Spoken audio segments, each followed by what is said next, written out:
All right, today we're going to dive into one of the coolest tools in all of mathematics, the Fourier Cosine Series. Seriously, this thing is like a magic trick for building complex shapes out of really simple waves. And it turns out there's some pretty intuitive secrets behind how it all works. So let's start with this question right here. How in the world can you build any shape using only waves? I mean, think about it. You take a bunch of smooth, gentle cosine waves and you add them together to get something with sharp corners, like a V shape? It sounds totally impossible, right? But that is exactly what a Fourier series lets us do. It's basically the ultimate recipe for building complicated stuff from the simplest building blocks imaginable.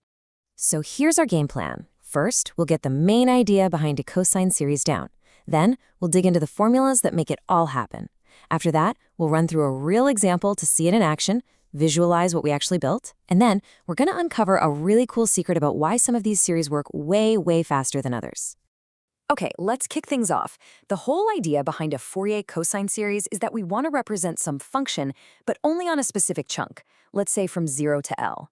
Now, to do this, we use a clever trick. We pretend our function has a perfect mirror image of itself on the other side of the y-axis. This is called an even extension. And because this new combined shape is perfectly symmetrical, we can build it using only symmetrical waves.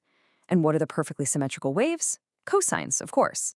So yeah, the big takeaway here is that this little trick, this artificial mirroring we do, that's what gives us the power to use only cosine waves. It simplifies things massively. You see this all the time in physics and engineering, especially for problems with what are called Neumann boundary conditions. That's just a fancy way of saying you know how things are changing at the edges, like maybe the heat flow out of an insulated bar. All right, on to section 2. So we've got the concept, the what. Now let's look at the how. The actual nuts and bolts, the mathematical machinery that powers this thing. These are the recipes we need. And here it is, the master formula. It looks a little intimidating, but it's really just 2 parts. First, you've got this a0 over 2 term. This little guy is special. It's just the average value of your function over the whole interval. You can think of it as the starting point, the baseline height that all the other waves are going to oscillate around. Then, you've got the rest of it. An infinite sum of cosine waves, each with its own frequency and its own amplitude, which we're calling a sub n. So, the big question is, how do you find those amplitudes? How do you know how much of each cosine wave to add to the mix? Well, that's what this integral is for. This formula is our tool. For every single n, for every single frequency, this integral basically asks, how much does our function resonate with this specific cosine wave? It's the recipe for each and every ingredient in our function cocktail.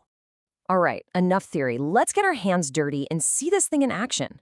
We're going to take maybe the simplest function out there, f of x equals x, and try to build it using our new cosine series formulas.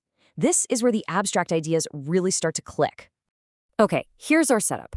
We're going to expand f of x equals x, but just on the interval from 0 to pi. So that means everywhere we saw an L in the formulas, we're just going to plug in pi. Simple enough. First things first, we need to find that average value term, a0. So let's find that average value, a0. We just plug our function, x, and our interval length, pi, into the formula. The integral of x is, of course, x squared over 2. We evaluate that from 0 to pi, multiply by the 2 over L factor that's sitting out front, and everything simplifies down beautifully. Turns out a0 is just pi. And a pro tip, that 2 over L factor is a classic spot for mistakes, so always double check it. Next up, we need to find all the other coefficients, the a sub n's. So we set up the integral, 2 over pi times the integral of x times cosine of nx. Now, this should be setting off some bells for anyone who's taken calculus. We've got a product of 2 totally different kinds of functions here, which means, yep, we're going to have to break out integration by parts to get this done. Okay, so after you grind through the integration by parts, you end up with this really elegant result for a sub n. And this is where the magic happens. Look at that term in the parentheses, -1 to the n minus 1. Now think about that.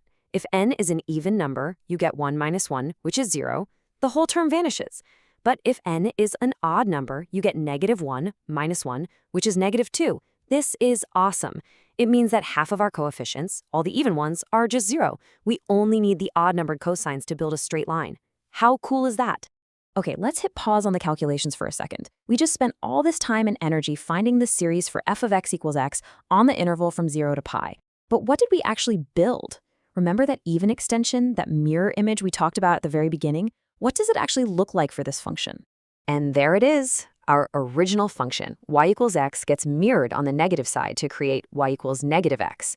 And when you put them together, you get the absolute value function, that classic V shape. Just stop and think about that for a moment. We added up an infinite number of perfectly smooth, wavy cosine functions, and the result is a function with a sharp, pointy corner right at the origin. That's the real power of this whole thing. This brings us to our final, and maybe the most fascinating section. It turns out that not all Fourier series are created equal. Some of them zero in on the function they're trying to build way faster than others. And the question is, why? So let's do a quick comparison. If you try to build a square wave using a Fourier sine series, you'll find that the coefficients shrink pretty slowly, at a rate of about 1 over n. But look at our cosine series for the V shape. Its coefficients shrink at a rate of 1 over n squared. That is a huge difference in speed. It means we need way fewer terms to get a really good approximation of our V shape. So here it is, the big secret. The smoother the periodic function we are trying to build, the faster our series converges. The sine series for the square wave has these massive, sharp jumps. It's not even continuous. Our cosine series for f of x equals x creates the V shape, which, yeah, it has a sharp corner, but it's still continuous, right? You can draw it without lifting your pen. And that little bit of extra smoothness is exactly what makes its coefficients decay so much faster. And so I'll leave you with this final thought. We saw that going from a big jump to a continuous corner took us from a convergence speed of 1 over n to 1 over n squared. So what do you think would happen if we tried to represent a function that was perfectly smooth, no jumps, no corners, something like a parabola? How fast could this thing possibly get? That deep connection between a function's smoothness and its Fourier series' speed, that's one of the most powerful and beautiful ideas in all of mathematical analysis.